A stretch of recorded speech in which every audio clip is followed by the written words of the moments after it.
And yesterday we saw the beginning of the episode in the Garden of Eden where the snake precipitates conversation with the woman, and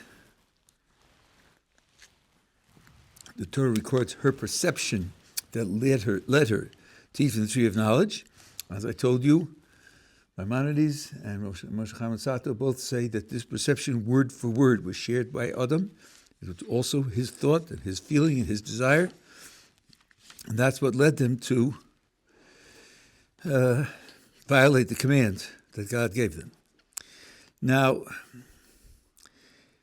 when the serpent presents his case in verse 4,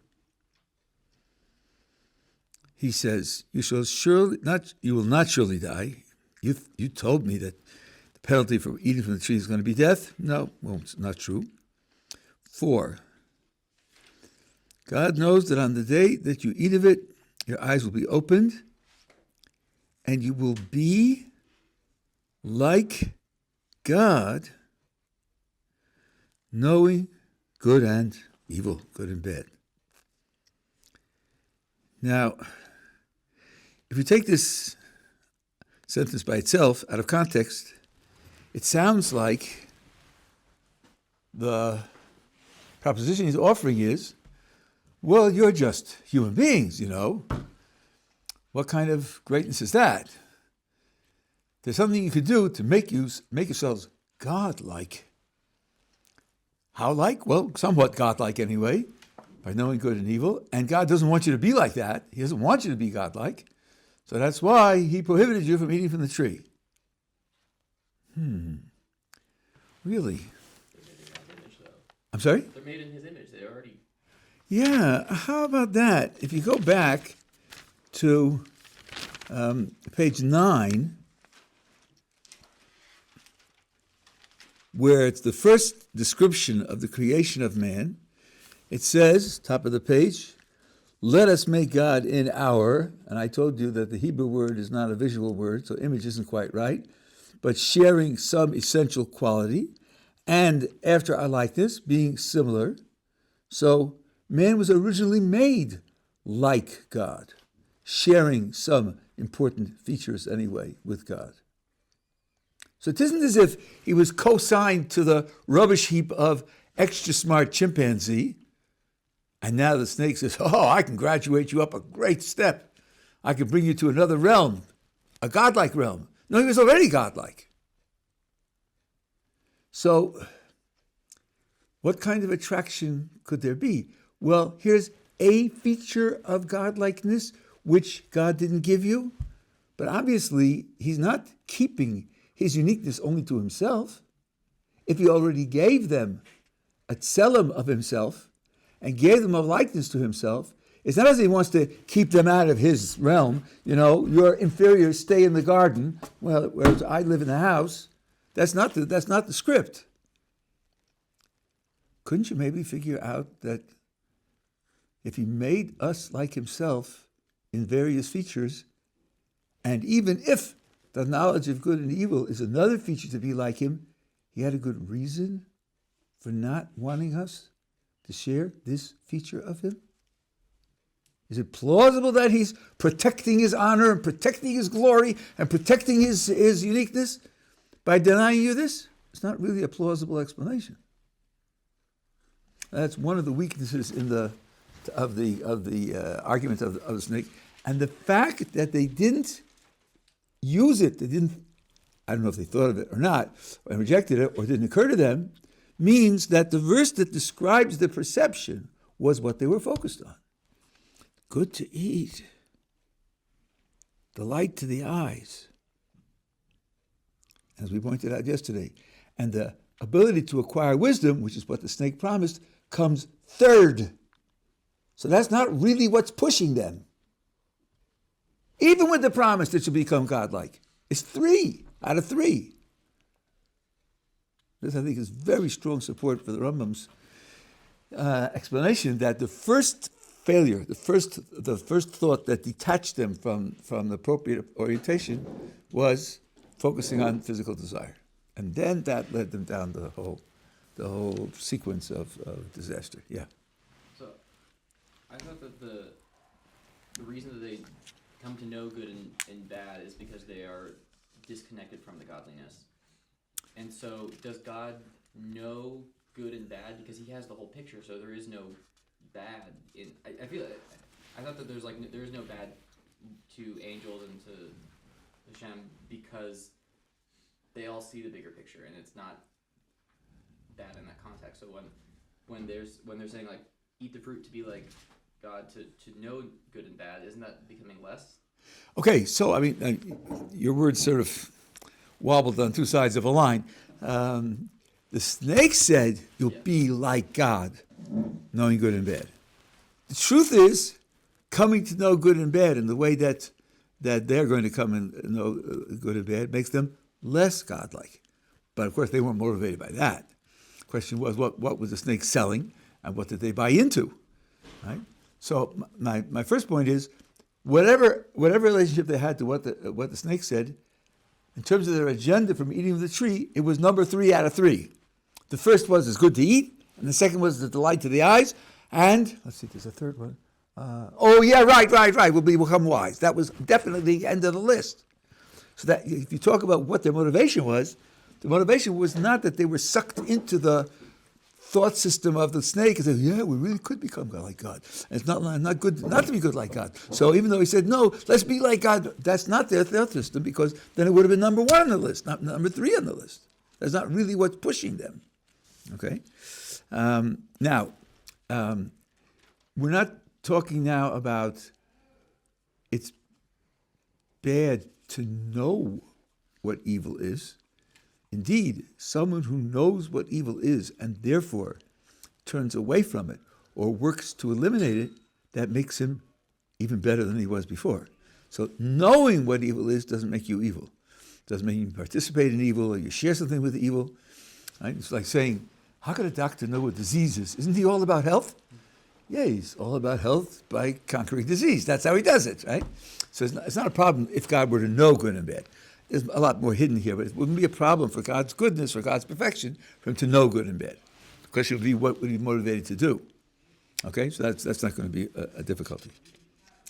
At any rate, this is a start. We'll get back to this a little bit later, but I want this to be on the page. And Maimonides points this out in the first chapter of the guide, so it's not as if I was smart enough to think this up.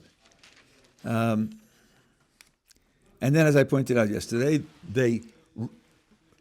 it says they realized that they were naked, but of course, the fact of being naked they knew before, they didn't understand its significance, and indeed its significance has changed. Maybe I said it wrong, I'm sorry. Before they ate from the tree of knowledge of good and evil, it wasn't bad. There's nothing inherently bad about not wearing clothes. But if you are going to be focused on your physical desires, it's sort of like, is a problem that heroin is growing in the garden? Well, not if you're not an addict. It might be pretty. It might have medicinal. But if you're from Thailand and it's heroin or die, then you're in real trouble. So it's not in the thing that the problem is. It's the thing given my attitude towards it. And once the attitude shifted and they became capable of valuing and desiring the physical on its own terms, then nakedness was something which they wanted to hide from, and they were very right in doing that. They were very right in trying to clothe themselves. Okay, now it's payment time, and there's a lot in here. As I always say, I'm skimming the surface. There's a lot that I don't understand, a lot that I don't appreciate. This is a particularly telling sequence. 8, page 17. They heard the sound of Hashem, and here the translation is very good, even though it says kol, and you might think kol means voice, but here it's sound, of Hashem, manifesting itself. The sound was making itself manifest in the garden toward evening. And the man and his wife hid from Hashem God among the trees of the garden. Really, they're hiding from God, hiding from the Creator. You know, boy, if the foliage is thick enough, maybe he won't be able to see us, huh? And then we could get away. And the so-called literary experts read this and say, see how primitive this is? This is like little children, maybe a 6-year-old. You think you can hide from God? Or their concept of God wasn't our concept of God. All sorts of fancy explanations.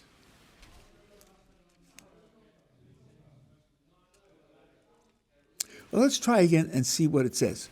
They heard the sound of Hashem God manifesting itself in the garden. What does that mean? They heard the sound. Rustling in the leaves, crunching of branches underfoot. They heard a sound, and they understood that it was a sound of God. Where was the sound? All around them, heavens, earth, and all directions. Was it in their ears? Where was the sound? Well, a sound usually manifests itself in a particular place, in the garden. Now let's step back a moment. We think of the Creator as infinite in many respects, utterly transcending human powers. How is it possible that God should have any interaction with human beings altogether? Someday you'll have children. And if you have a bright 6-year-old, he says, Abba, when I push the button, the light goes on. Why does that happen? Are you going to describe to him copper atoms with free electrons and electron source, electron sink, and the flow of electrons through the wire? Are you going to do that as a 6-year-old? Well, maybe. Okay, they say he's 4 years old, right? So you have a problem here. You may know the atomic physics, but at 4 years old, he just can't get it. So you say, wait till you're 16 and I'll tell you then. No, you tell him a story. Look, there's something going through the wire, and the stuff that goes through the wire makes the light shine, and there's a break in the wire, so it can't get through. And when you when you push the switch, you connect the wire so that the stuff can flow through. That's true. Of course, flow makes it sound like it's water. That's what the child's probably thinking of. Water flows. It's not water. It's not really, in many respects, not like water. But you do the best that you can.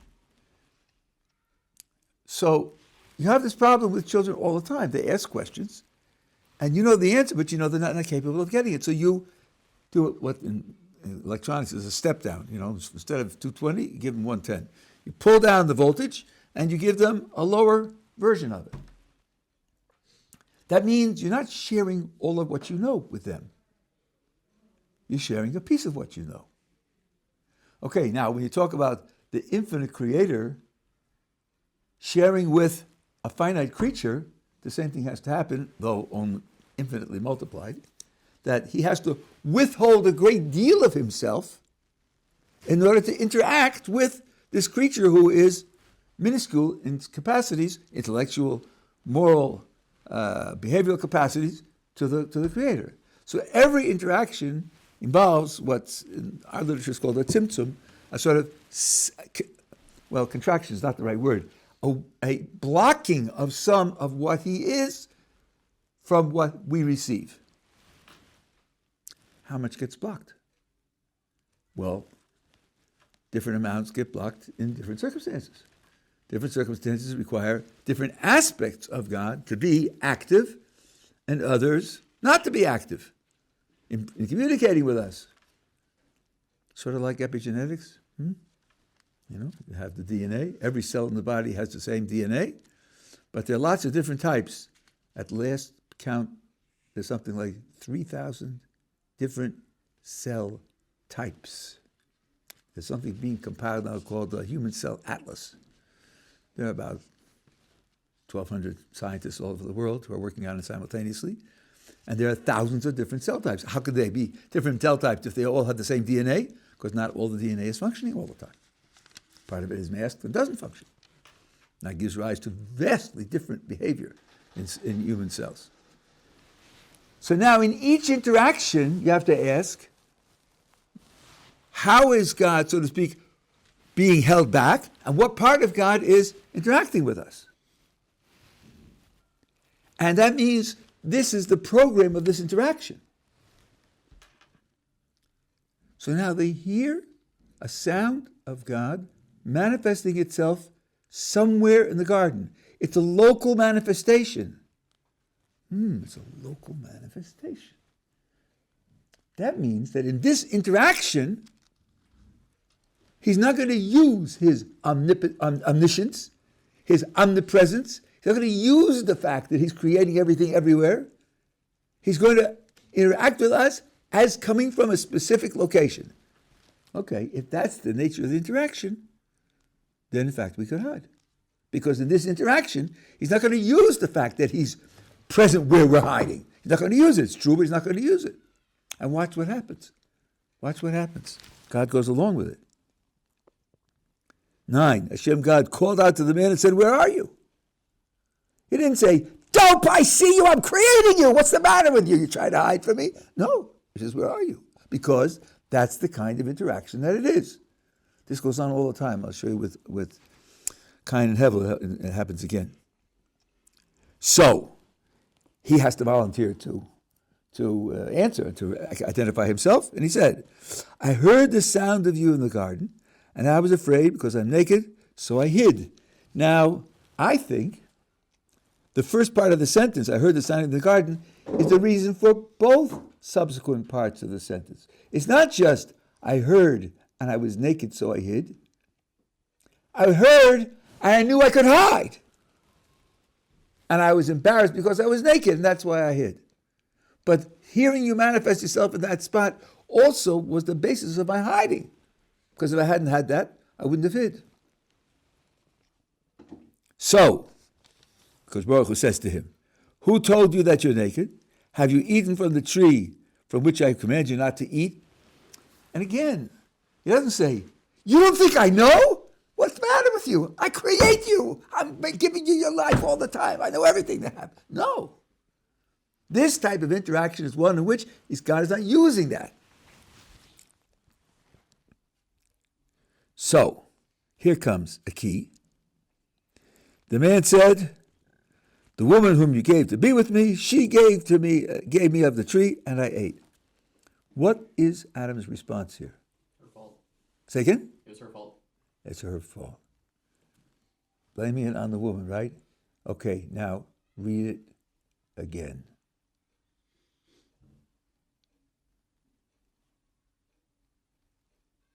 It's his fault. Yeah, look at that. I didn't even give you a hint, did I? I just told you to read it again. I've done this on 4 continents. Oh, the woman who you gave to be with me, she gave it to me, and I ate. Is that blaming her? I saw someone who called himself an Orthodox rabbi and said he's behaving like an irresponsible adolescent who said, she told me to do it.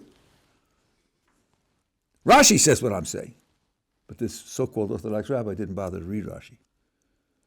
He's blaming God. You put her here with me. I trusted her. You're blaming me? That's also wrong. But it's not an 11-year-old adolescent. It's a much more subtle thing. I was relying on you that you put her here with me. Answer to that is you shouldn't have done that. You should have made a decision on your own basis, not relying on someone else's position to justify without your taking responsibility for your action. So, but he doesn't take responsibility. He doesn't say, you're right, you told me not to do it, I did it, I shouldn't have done it, and I'm sorry. He doesn't do that. He looks for a way out. So, Hashem God said to the woman, what is this that you have done? And she says, the serpent now, Hishiani is a very, not an easy word in Hebrew to explain. Let's see what Rashi says here. Remember this.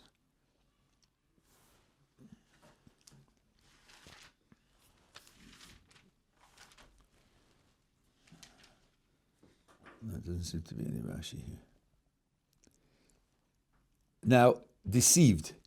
Well, yeah, he certainly said false things, the serpent. Again, you could ask, why did you trust him?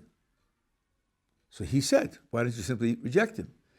And even if you say, like I quoted the Midrash, that he pushed her against the tree, still, she should have thought the threat of death was not that it's a high-powered wire and you're going to get electrocuted if you eat from the tree. Instead, you'll be punished for the crime. And if he pushed me against the tree, it's not my crime. I'm not responsible. And I won't be punished. You can understand why she wouldn't die. So she doesn't take responsibility either. So Hashem now applies to all three of them, and the Talmud calls this a curse, and that's going to be very important to understand. Hashem, God said to the serpent, because you've done this, actually the word is cursed is in the text in this case, but the Talmud says all three. You are cursed beyond all the cattle, beyond all beasts of the field. Upon your belly shall you go, and dust shall you eat, or this dirt, as I explained a few days ago, all the days of your life. Now, we don't see snakes walking on their legs. And by the way, those who believe in fossils, they seem to have found precursors of snakes that did have legs. So, whatever that's worth. So, if you have the story of the snake here and the snakes that you see, and you notice the difference, this story gives you an indication as to how it came to be that the snakes are the way they are. That's obvious.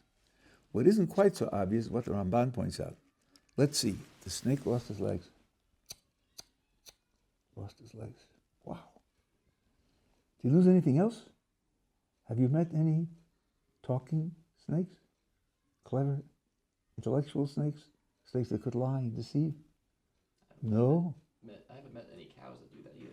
Right, okay. So, wouldn't it be relevant to say, and you're going to lose your reason? You're going to lose language? Let me ask you, if you had to make a choice, God forbid, between losing your legs and losing your mind, is that a hard choice? Isn't that a no-brainer? Much rather lose your legs?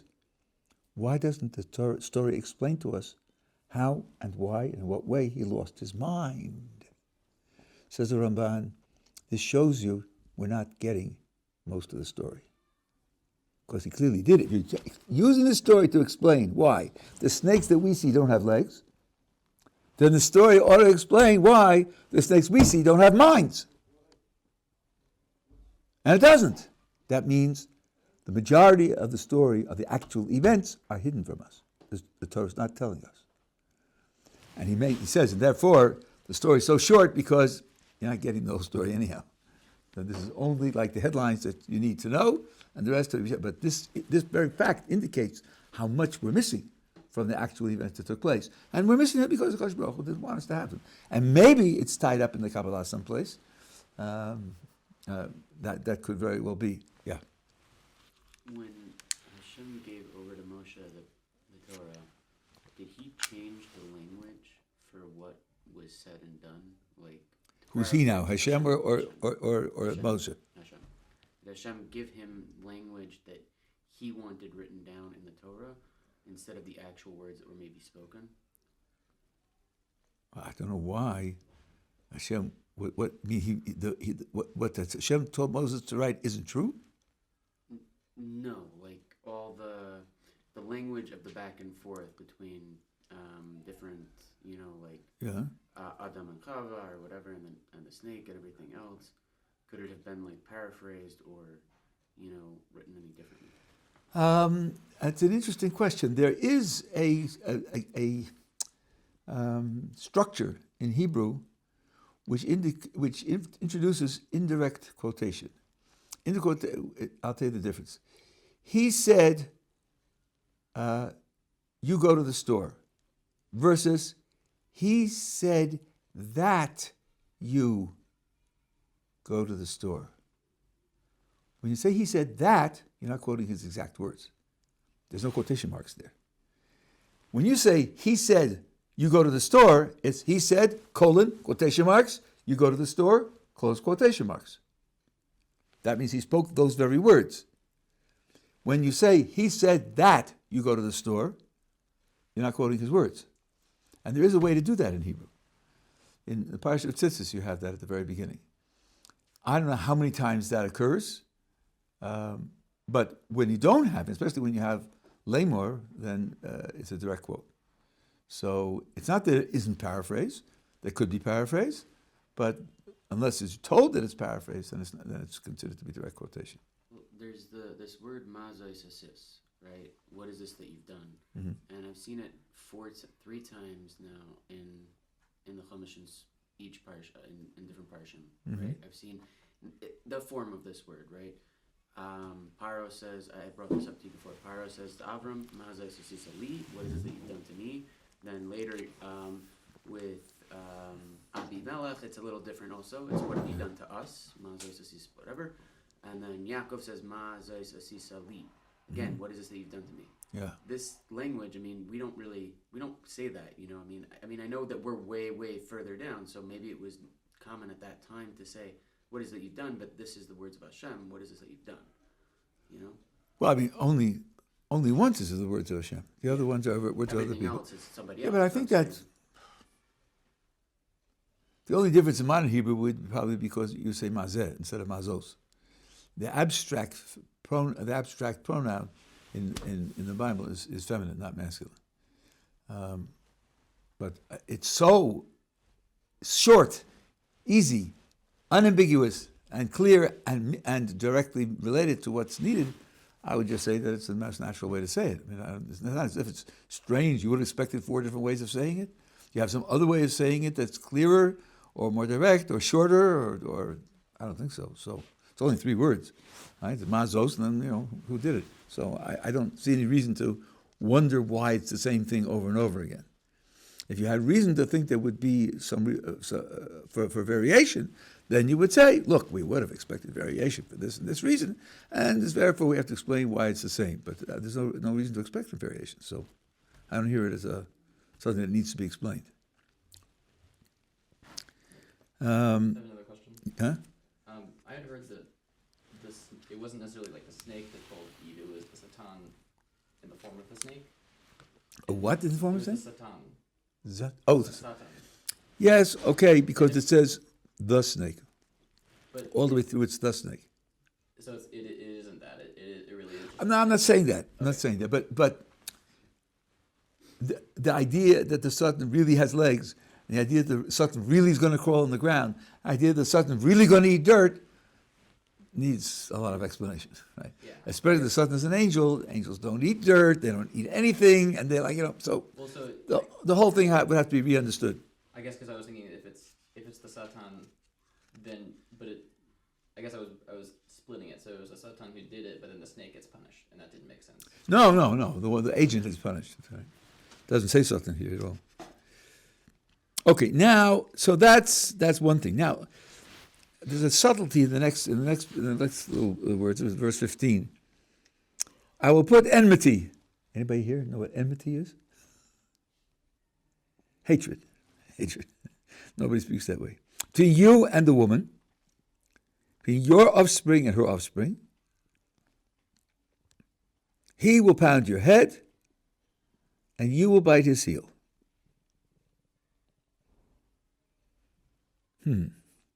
I'll put enmity, hatred, between you and the woman. I will put enmity between you and the woman.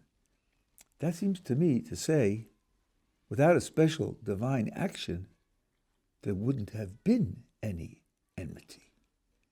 God had to put the enmity there. Really? Think what the serpent, the snake, the Satan caused, so to speak, for her and for Adam and for the descendants. Wouldn't you think that hatred would be a natural result? An expected result?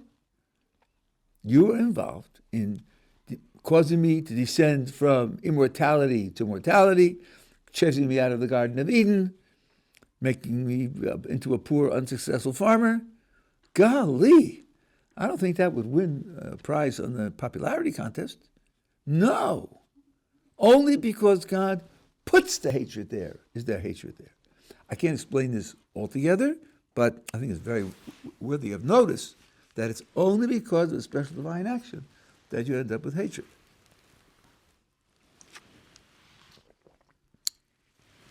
That's a statement to the snake, and that's all I have to say about that. To the woman he said, I will greatly increase your suffering and your childbearing. In pain shall you bear children. Yet your craving shall be for your husband, and he shall rule over you. Oh man, has the leftist world made us pay for these words. Of course, they have no clue what they mean, but they made us pay for these words because they used them in their dreadful ignorance. Black on white. Men rule over women. Husband rules over wife. In your holy Bible. How could you possibly deny that? Watch, I'll show you how. First of all, isn't it a little odd that you have a sentence here with 4 clauses, 3 of which refer to childbearing, and the 4th of which is a completely different subject? I'll increase your suffering in your childbearing. In pain shall you bear children. Yet the craving shall be for your husband. Even though you know it's dangerous, even though you know it's painful, you won't be able to avoid it because you'll have a craving for your husband. All that is husband and wife relations in respect to childbearing. And he shall rule over you. Isn't it a little odd that you have A, and Q? So there are some who interpret it as another statement about their relationship. Your pregnancy and childbirth will be difficult, painful, dangerous. You might think, well, who needs that? Forget it. I'll be celibate. But you won't have that option. You'll have a craving to have children, and you can't do it by yourself. Look at the history of the feminist movement from the 70s to the 90s, where they preached against marriage and so forth and so on. And all these women got into their 40s, and they realized, I've now another 40 years to live with no children. And then suddenly there was a shift. Yeah, we have to make room, more home child care and more maternity leave and so on, because women also want children. And they feel terribly distressed without children.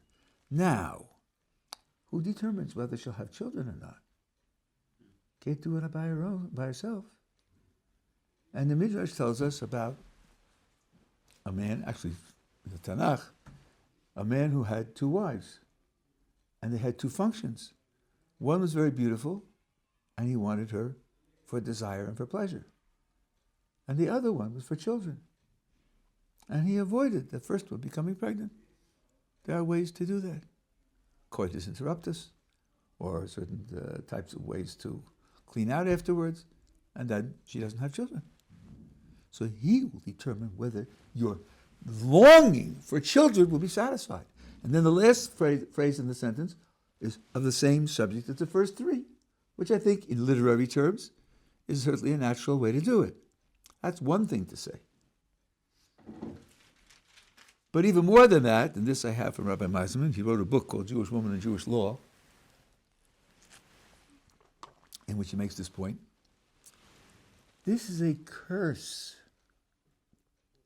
The Talmud calls this a curse. And what we're going to see in the next page to Adam is also a curse. What's the status of a curse? What kind of thing is a curse? My curse to you is ABC. What's the status of ABC vis-a-vis the person? So you say, rightly, it's a bad thing. Tell me, is it a commandment? You must be this way? Is it an inevitable, unescapable feature of your world that it must be this way? Let's check. Let's see what the other elements are in this very verse. Your childbirthing shall be painful. Is that a mitzvah? Must a woman have pain? Suppose she's doing it painlessly. There are such things, right? Should she whip herself with lashes so she'll have pain while she's doing it? Is it inescapable? We have anesthesia. It's not inescapable. So what is a curse? A curse is something which is natural and which is bad. It's bad for you. And the recommendation is avoid it if you can. Avoid it to whatever extent you can. And it's not unavoidable because, as we see in childbirthing, a woman doesn't have to have pain. And indeed, in the next page, we talk about the curse to Adam. The curse to Adam is you're going to be a poor, unsuccessful farmer. You'll sow the land, and it'll bring forth thorns and thistles. It's going to be rough, and you're going to work by the spread of your brow. Gee, have you been to Brooklyn lately? Have you seen the houses there of the diamond merchants who work on 6th Avenue in Manhattan? They're not planting peas in the backyard and sweating, with the houses are worth $1 million, $1.5 million. These people take vacations in Israel. They have plenty of money. Are they violating the Torah's command? They're evil because they're not poor, unsuccessful farmers? Is being a poor, unsuccessful farmer an inescapable reality? Doesn't look like it. It's a curse. To read this as a norm, that the Jewish religion says the man should rule over the woman, is just ignorance and stupidity. It's a curse. On the contrary, when you're faced with something that's a curse, the right thing to do is to work against it to the extent that you can. And I'm just giving you examples where we know that we can and be successful, and no one has any regrets about it. And in Jewish law, there's a great deal of legislation which indicates that the husband does not rule over the wife. I'll give you two simple examples. Husband and wife get married. Money's coming in from somewhere. Maybe he's working, maybe she's working, maybe they're both working. How is the money split or managed between the two of them? There are two possible ways of managing the money. One way is that the husband takes full and sole responsibility for supporting his wife and the family, and if she earns money above a certain minimum amount, he takes it. He gets all of her earnings. That's one arrangement. The second arrangement is he earns his money and keeps it, she earns her money and keeps it, and they share in the expenses for the couple. Okay? So there are two arrangements. How is it decided which arrangement they shall have? Answer. I hope you're all sitting down. Answer. She alone decides it. It's her choice only. He has no input into it. If she wants, she says, you support me, I'm not responsible. If I happen to earn extra money, you get my money. If she wants, he's driving a bus and she's an economist. She says, look, you take your salary and put it in your bank account. I'll take my salary and put it in my bank account. I will share the expenses. It's up to her which arrangement they have. Does that sound like he's ruling over her? Sounds a little bit like she's ruling over him because she can decide on her own which arrangement they should have. And then there's another law. Where is it preferable to live? Well, the Mishnah Ksuba says, suppose they're living in Texas. Texas. Yeah, and one of them says, well, it's certainly better than New York or California. And one says, I can't stand it here anymore. I want to go live in Israel. That one can force the other one to move, wife or husband. It's absolutely equal. And if the other one refuses, there are penalties. And the same thing is true with the land of Israel vis-a-vis the city of Jerusalem. If either one wants to move, the other one is required to follow or face a penalty. And here it's absolute equality. So it definitely doesn't sound like the husband's ruling over the wife. Doesn't sound like it. So this complaint is just another example of gross ignorance and misunderstanding. Okay, we're together so far? Now let's see what it says to Adam. And then we'll have another example of how this business of curse works. To Adam he said, because you have listened to the voice of your wife and ate the tree about which I commanded you, saying, shall not eat of it. Accursed is the ground because of you, not your curse. The ground is cursed because of you. Through suffering shall you eat of it all the days of your life. thorns and thistles shall it sprout for you, and you shall eat the vegetation of the field. By the sweat of your brow shall you eat bread until you return to the ground which you were taken, for you are. I've been using soil and dirt and dust. Rabbi Evanson the other day used a word which is even better, earth. You are earth, and to earth you shall return. Well, as I mentioned to you, there are a lot of Jews who don't live like this at all. They don't sweat, and some of them, I knew one of the founders of Ohr Somayach, actually, Yaakov Rosenberg, who was in insurance, and he told us that he was working a 40-hour week. He was making a considerable amount of money, and he said, I don't need so much money, so he decided to work 30 hours a week. And he could still consider it to make a considerable amount of money, so he said, cut it down to 20 hours a week. Yeah. 20 hours a week, he's making lots of money. That doesn't sound like this description of, by the sweat of your brow, and you won't get fruits and so on and so on. Not at all. And nobody thought he was a second-class Jew. So this is a natural condition, but anything you could do to avoid it is appropriate. And indeed, the Torah, together with the oral tradition, tells us that when Noach was born, this curse of thorns and thistles was rescinded. It no longer did that. So it was, even at that time, that statement of the curse was repaired. So the idea that what's written in the curse is somehow a norm or a mitzvah or a value or an inescapable reality, all of those explanations of curse are just wrong. Okay. Now, it says, the man called his wife's name Eve, because she had become the mother of all living. Chava in Hebrew. It's the same word of chai, which means to be alive. And she became the mother of all living. Was the mother of all living. Now, I'm quoting a Rasad Yagon now. Just let me take some insulin here. I'm a little bit high.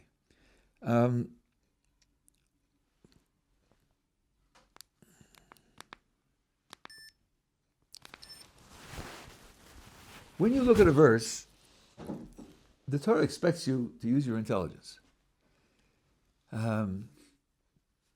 So, a method which is helpful, nothing is universal, nothing works every time. The method which is helpful is try to take it as literally and simply as you can and see if it works. And if it doesn't, then you have to try to figure out, what the message is. This is a simple example, but it's an example of the methodology. She was the mother of all life. And you hear the person in the background saying, Rabbi, don't change the holy book. The book says what it says. You have to deal with it. Don't make it over in your own image. It says she was the mother of all life. She's the mother of all life. And I say, you mean including squirrels? Squirrels? I don't know, Rabbi. That's what it says. And since that's what it says, that's what you got to deal with. I said, really? She's the mother of Adam, who was created before she came into existence? Doesn't it say in the Torah that she was created from him after he came into existence? Yeah, Rabbi, but that's what it says, Rabbi. Really? Let me ask you something. Was she alive? Yeah. So then she's her own mother? The mother of all life? Really? Is that what you think it means? So at this point, you're supposed to sort of say, okay, Rabbi, okay, I hear you. No. All life means something like all relevant life, the ones that need to be talked about, the ones where it redounds to her credit and her place in history. All future human life. Right. That's right. That's exactly right. That's what the verse is saying. This isn't an interpretation. You're not saving face. You're not protecting yourself against an objection. The verse was not written for a 6-year-old, and it wasn't written for an adult after the third martini. It was written for people who are thoughtful and serious and use their brains and figure out what the communication is. So that's just a small point about this particular element. Now, Hashem, God, made for Adam and his wife garments of, now the literal word here is skin. and he clothed them. It could, I suppose it could mean leather garments, but the oral tradition takes it differently. It means garments whose material is a skin material, and that's wool, which grows out of the skin of the sheep. And he clothed them. Why did he do that? Were they naked? No, they weren't naked. They made clothes for themselves, remember? Out of fig leaves. So why did he do that? Let's read the next sentence, and then I'll tell you a phenomenal Rabbeinu Bachai here. Shem God said, "Behold, man has become like the unique one among us, knowing good and bad." Okay, he ate from the tree, and now lest he put forth his hand and take also from the tree of life and eat forever. So Hashem God banished him from the Garden of Eden to work the soil from which he was taken. Having driven out the man, he stationed in the Garden of Eden the cheruvim, which are certain types of angels, the flame of the ever-turning sword to guard the way of the tree of life. So, this idea of Hashem making for Adam and his wife garments is a prelude to being expelled from the Garden of Eden. Says Rabbi Bachai, God's sentiment here is they shouldn't be dressed like that in the garment, in the leaves of the fig tree. First of all, they're degraded garments. And according to one opinion, it was the fig that they ate. By the way, it wasn't an apple. So sorry for medieval European art, but it wasn't an apple. There are a lot of opinions, but none of them is an apple. So he says, the garment will remind them of their transgression. That shouldn't be. They shouldn't have garments reminding them of their transgression. Their garments should be honorable. They should be glorious. Then he quotes a midrash. The garments that he made, that Baruch made for them, were the garments of the high priest. Garments of the high priest. Wow. What's going on here? They disobeyed his command. They're being exiled from the Garden of Eden. They're criminals, disgraced, cast off. No, you're my children. You're my children. I can't let you go like this. You need something that's dignified. We would say, let them remember it the rest of their days. Let them do penance the rest of their days. Let them suffer the rest of their days. That's not what the Creator says. No, Adarabah. No. They have to have, a sense of nobility. Furthermore, he says, not only did God make garments for them, but he himself clothed them. He put the garments on them. Contrast that, he says, when Jacob is going out into exile, and he has the dream of the ladder, and he says, he asks God, he makes a vow, if God will do this for me, give me food to eat and garments to wear. Give me garments to wear. That's all he asks for. He doesn't ask God to, so to speak, perform the service of a valet and clothe them in the garments. But that's what he did for Adam and Chava after they sinned. Does this tell you something about who God is and how he looks at the human race and his relationship to them and his support for them? And when I was a freshman in college, we were all required to take a history of the world course with Edgar Johnson, who was the professor, who conducted his classes by reading from his book. That's all. All his lectures were just reading from his book. And when he introduces ancient Israel and the God of Israel, the God of vengeance and anger and punishment, lightning bolts from the sky, striking down the wicked, and so forth and so on. Golly, this doesn't sound like it. Doesn't sound like it. And there's much, much more we'll see. It doesn't sound like it. So, and then Rabbi Mechai says this is a theme over and over again. When the Jewish people fail, because Baruch Hu then cares for them. And I went through this many years ago, in the Passover Seder, there's something there that which every year when I came to it caused me pain. You have the Dayenu song, which many people know. There are 15 different things that the Kodesh Baruch Hu did to the Jews when they were coming out of Egypt, going through the desert, and coming to the land of Israel. And after the song, you have them all summarized. Therefore, if he did any one of them, we should have celebrated it and thanked him for it. All the more so that we should celebrate and thank him for all 15. And you go back through the whole list of 15. And the last of the 15 is, he built for us the holy temple, l'chaper al kol avonoseinu, to atone for us, to cleanse us of all of our sins. I used to think, wow, what's that doing there? Who's talking about sin? Who's talking about failure? This is the night when he saved us from Egypt, and why are we bringing in all our sins for? What? It was like my heart sank down to my knees, and I was like, what's going on? I finally mentioned it to my Rabbi, that's all, and the Rabbi said to me, Dovid, you're not getting it. You're not getting it. Because Baruch Hu did these 15 phenomenal things for us. Imagine that after all 15, we fail him. What should be his response? Enough already! Enough already! I've had it with you. I did all these 15 things for you and you rebelled against me after all that. End of story. No.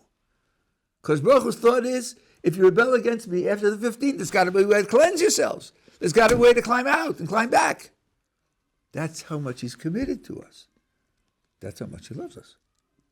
So, this is a very beautiful, you should take the Rabbeinu Bachai, it's translated in English, take the Rabbeinu Bachai and read through it. It's a long essay about the various times when HaKadosh Baruch Hu did this. It's a very, very revealing essay about how HaKadosh Baruch Hu looks at us. Now, my oldest son pointed out that in the verses I just read, there are two different things going on. Why was man, Adam and Chava, why were they expelled from the Garden of Eden? There are two different reasons here. One reason is, what you have in 22, man has become like the unique. We'll talk about this tomorrow. What's today, Thursday? Maybe I should do it quickly. He ate from the tree of knowledge, and now if he eats from the tree of life, that's not going to be good. Out. And then secondly, and you see here, yeah, it's a separate parsha. That's good. To work the soil from which he was taken. That was part of the curse, wasn't it? So there are two different reasons here. One is that he was cursed for having eaten from the tree, and the curse was to become a poor, unsuccessful farmer. And for that to happen, he can't do it in the Garden of Eden. In the Garden of Eden, everything grows spontaneously. It doesn't need any tending. And the first one is because he ate from the tree of knowledge. Now, I want to tell you 22. The translation here is Rashi's translation, and so therefore it's certainly a correct translation. But Maimonides has a different translation here. And he reads the translation as follows. Not only are the words different, but the punctuation is different. Behold, man has become unique, comma, no us. Behold, man has become unique from himself, knowing good and evil. Behold, man has become unique, comma, mimenu in Hebrew can mean from us or from himself. It's ambiguous in Hebrew, in strict literal Hebrew.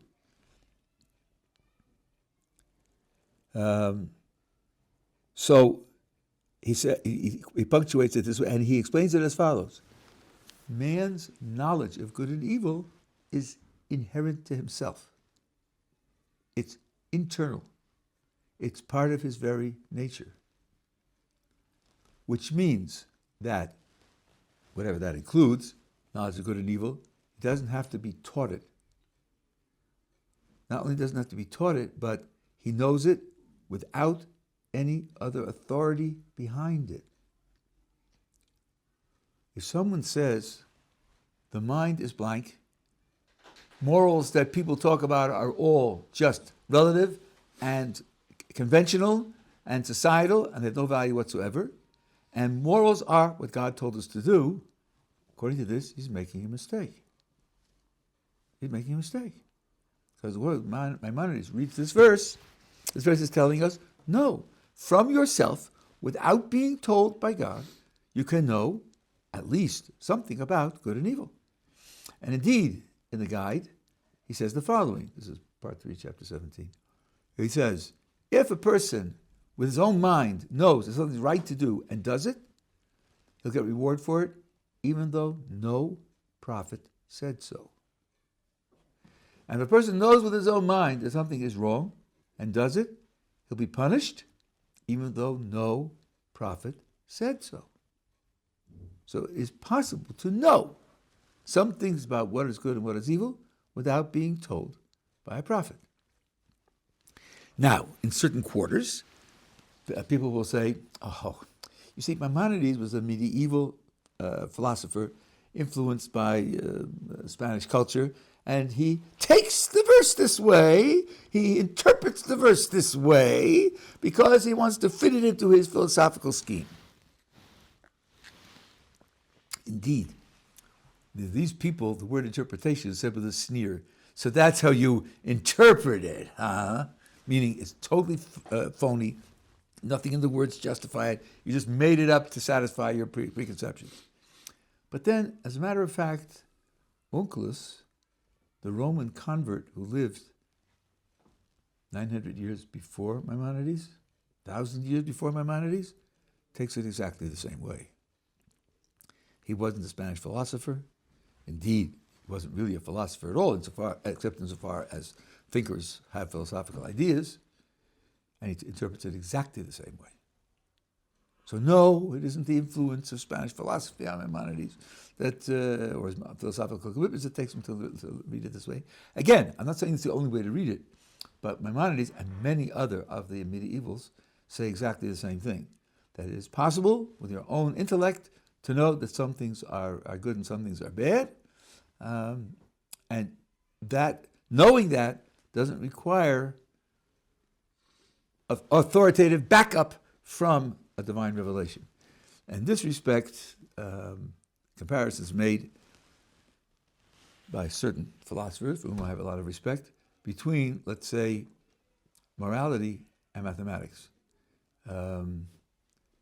You're buying stuff at the Makolet, this is 30 years ago, and the guy's adding it up in his head. Puts it down on the paper, 62 shekels and 42 agarot. What? 62? Are you sure? Yeah, I'm sure. You take a look at it, you add it up. Listen, it's 47, it's not 62. And he says, are you a believer? Believer in God? Yeah, you could tell by my hat, right? I would never wear this hat if I didn't believe in God. So he says, well, where does it say in your Bible that the sum total is 47? Show me where it says that. Golly, that the total of my grocery bill is 47 shekels? I should show him somewhere, in the Talmud someplace? In the Mishnah someplace? There's no place in the Bible or in the Mishnah where it says what the total is. Then you have no right to use it. You have no right to use it. Who gives you the authority to say so? What makes you think 7 plus 5 is 12? Use Kant's example. Where's your source for it? You have ideas without a source? I thought you were religious. Isn't that probably a little off? Do you really need a source for 7 plus 5 is 12? Not really, because you can see yourself that 7 plus 5 is 12. You don't need to have it verified by some verse in the book of Leviticus. Morality can be like that. Because Baruch Hu created your mind with the ability to see that certain things are good and bad, just like he created your mind with the ability to see that 7 plus 5 is 12. It doesn't have to be backed up. Yes, there are contradictions, and yes, there are loose things, and yes, there are things that change also, but it doesn't wipe it out entirely, because Maimonides, Rabbeinu Nissim Gaon, and others all say the same thing. Ramban says in a certain place also that there are things which you can know because the Kodesh Baruch Hu created your mind in such a way as to be able to know. That's a big philosophical idea that comes from, it's backed up by translating the verse this way. By the way, Maimonides, when he gives his translation of the verse, says, and Onkelos also translates it that way. So you know that he's not just doing it for philosophical commitments.